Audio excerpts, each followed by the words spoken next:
นายปรีชาเดชพันธ์รองผู้ว่าราชการจังหวัดนครสวรรค์และเหล่ากาชาดจังหวัดนครสวรรค์พร้อมด้วยหน่วยงานที่เกี่ยวข้องเจ้าหน้าที่จิตอาสาอำเภอลาดยาวจังหวัดนครสวรรค์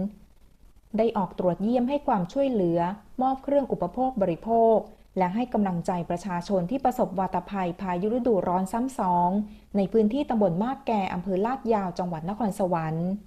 ซึ่งถูกพายุฤดูร้อนพัดได้รับความเสียหายกว่า80หลังคาเรือน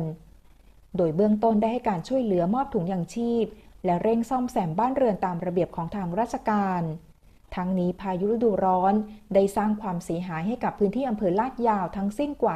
160ครัวเรือนด้านรองผู้ว่าราชการจังหวัดนครสวรรค์ได้สั่งกำชับเจ้าหน้าที่เร่งให้การช่วยเหลือชาวบ้านเพื่อบรรเทาความเดือดร้อนในเบื้องต้นอัมพล จับสอนทิพย์รายงาน